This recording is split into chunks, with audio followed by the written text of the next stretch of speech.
Okay, good morning and welcome to week 2, and congratulations for surviving week 1.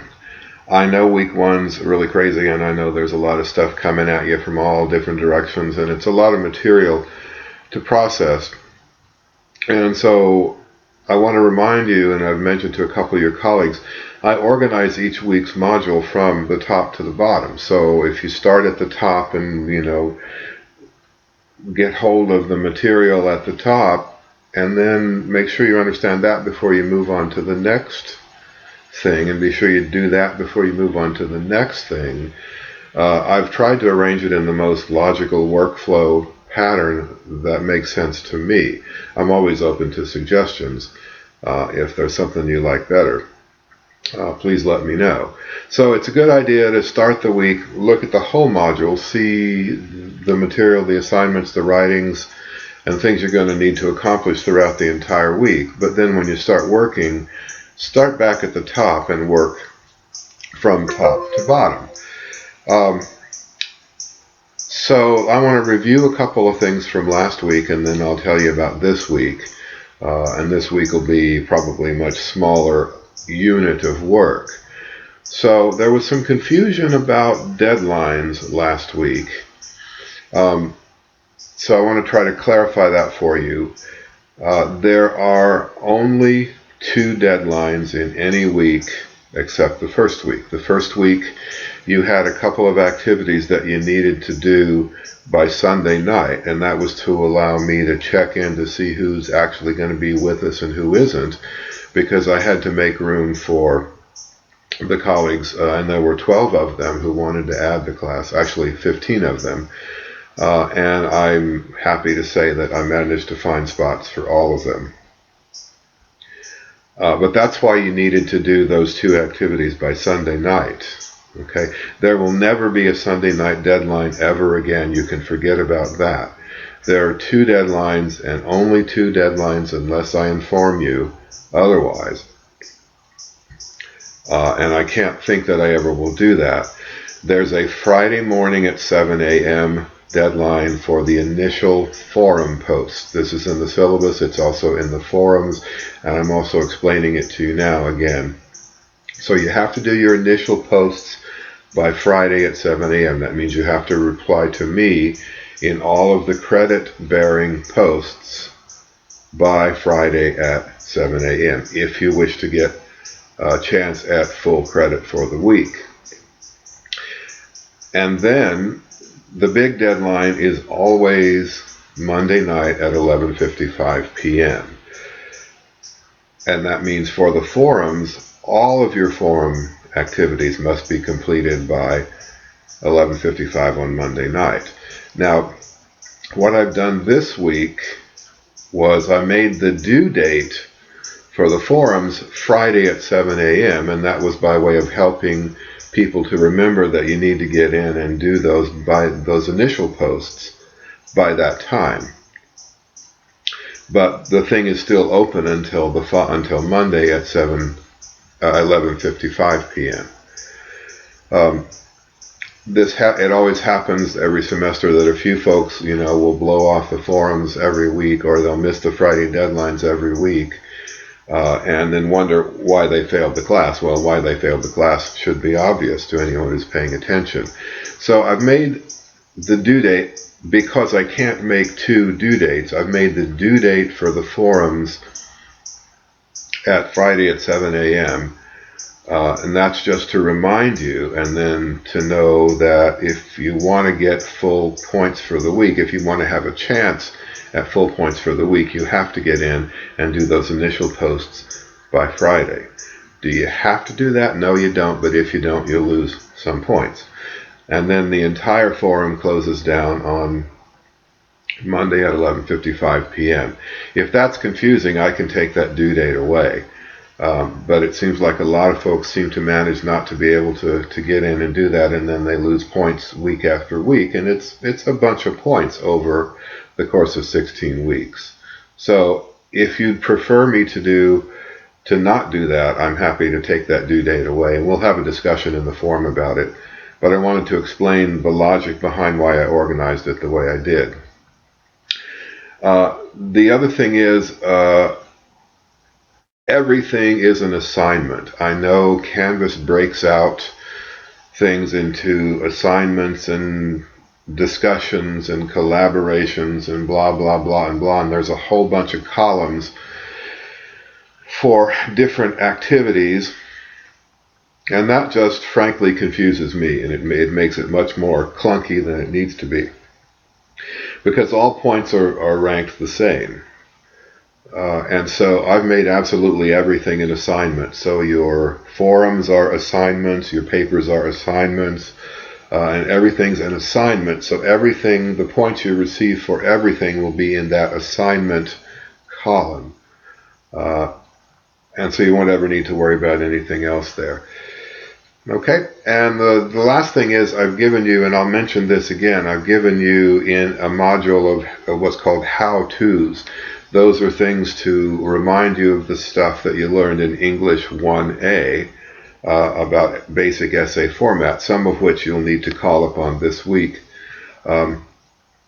Those are various files I've gathered for you from various places on the internet, and some of them take you out to the internet. And for some reason, which is completely unknown to me, some of them will open automatically, and some of them you have to click on the title of the thing. I don't know why that is, and I don't know how I can fix it. But someone was mentioning that you couldn't launch the title, how to write a title, how to. And I looked at that one, and for that one, that's one of the ones that you're going to open, and it's going to be a blank window. But if you click on the title at the top, that's a hyperlink that takes you out to the resource. I don't know why that works that way, and most of them don't, but that one does. And I don't know why they can't make it clearer that that's a hyperlink up there at the top, but you know, that's the deal. Okay, so most of you did just fine last week. Most of you got in, got your stuff done, and most of you seem to have the gist of the class, and I think the folks who are going to quit have already quit, so I think we're down to fighting force now. So, week 2, we're going to talk about theme in writing. So here are your reading assignments. I'm going to ask you to read chapter 2 in the textbook, and then also, I wrote it down here, pages 182 through 198. And they talk about theme. There's going to be a little piece for you to read about baseball, and then I'm going to ask you to write your first short essay, and I will give you an assignment sheet that will tell you all about it, how to do it, what the points are worth, how long it should take you, when the deadline is, and how to approach it. And so when I get the assignment sheet up, you'll just see that, and it'll say assignment sheet. And then immediately below, as always, is the upload link where when you have finished the thing, you will upload your assignment there. This will be due by next Monday night at 11:55 p.m. So that's one assignment I'll explain to you. And again, you'll have a specific assignment sheet in this week's module. And then the other thing I'd like you to do when you're reading the Duncan piece, D-U-N-C-A-N, that's the piece about baseball that I'm giving you, as you're reading it, I'd like you to make a little cluster diagram. And the example in your textbook is on page, I can't see it without my glasses, 14, page 14 in your textbook. It's a little cluster diagram that looks like this. There it is, page 14. All right. And what you do is you decide, after you've done the reading, you decide what the theme is, and then in this big bubble in the middle, you write whatever the theme is. Theme is whatever you decide it is, and you'll understand what theme is once you've done the reading, and then you make these little cluster diagrams. And again, 14 and 15 in the pre-writing process, which you've already read, it explains how these things work and why they're powerful psychological tools to help build an essay. So I'm going to ask you to make this little diagram like this, and then I'm going to ask you to upload your diagram to me in some format that I can see. So your best option for this assignment, and I'll put this in the assignment sheet by the way, take a picture of it with your phone and then upload it to the link as a JPEG or a GIF or however you've taken a picture of it. But it's just like uploading a picture on Facebook. You take a picture of this, not this, but of your version of this. Take a picture of your cluster diagram and then save it somewhere and then upload it at the link in the assignment. Again, I'll explain this to you in the assignment sheet. And I'm going to leave that completely open. It could be a PDF, it could be a GIF, it could be a JPEG. There are any numbers of ways of getting it up there. And again, if you've done it, if you've uploaded photographs on Facebook or any other social media, it's exactly the same thing. Okay, so 2 assignments. The little first essay, short essay, which is worth up to 50 points, and then this little cluster diagram, which will be worth, I think, 15 points. Okay, the cluster diagram helps get you organized. So if you do the cluster diagram first, it'll help you think and get organized about your essay. Here's a psychological fact, ladies and gentlemen. When you put this thing on paper, I won't look at it, but the thing on page 14, when you make a graphic representation of your thoughts, that gets your thoughts out of your head and onto the paper. It's one way of dealing with what's called writer's block, which doesn't exist, by the way. Writer's block is a psychological dodge, and there's ways around it, and making a cluster diagram like this is one way around writer's block. I'm also putting another resource for you up this week in this week's module, and it's a PowerPoint about another way of avoiding writer's block, which this cluster diagram is an example of one of those ways. There's a 4-step process that good writing goes through. You've already read a bit about it in chapter 1, but there's a 4-step, fairly organized and fairly distinctive process that good writing goes through. Good writing, ladies and gentlemen, is 99% technique. And the cure for writer's block is to write, to put the pen on the paper and start it moving, or put the hands on the keyboard and start typing. That's the cure for writer's block. And the psychological fact for most people, including me, by the way, is we think that it should come out of our heads and onto the paper just perfectly and needing no revision. It cannot possibly work that way. And if people who expect it to work that way are going to be disappointed, because it can't work that way. Getting my ideas out of my head and onto the paper or onto the computer screen is the beginning of a multi-step process, not the end.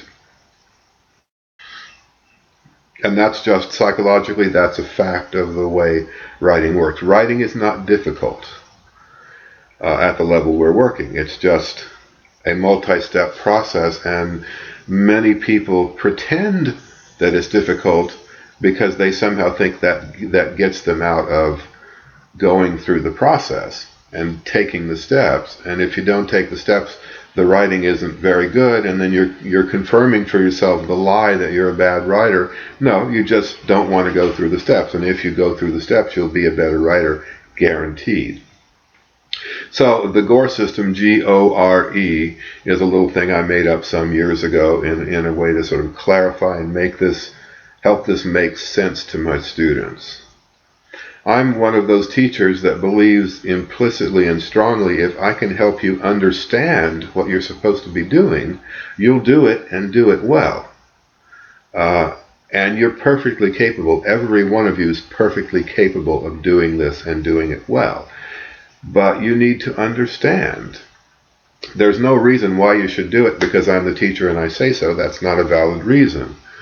But if I explain, look, here's how it works, and this is the only way it works, and if you take these steps, you'll be fine, then all you have to do is follow my advice. It's that simple, or not follow my advice. So there's that stuff. The reading is pretty self-explanatory. I think the short essay will be clear to you what I'm asking you to do. You take one idea, and that idea is the theme of this piece on baseball is whatever you think the theme is. That's the one technique you're going to use, and you're going to use the one piece, the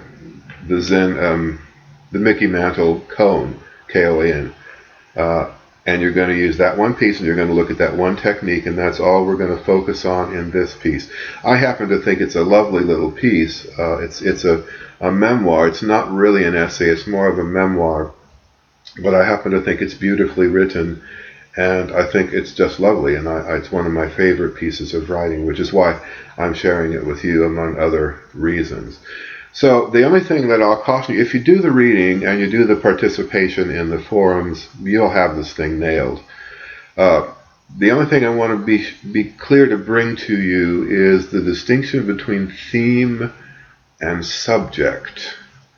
And again, the book makes this very clear in the readings starting on page 182 that I'm asking you to do. The book makes it clear, but theme and subject are not the same thing.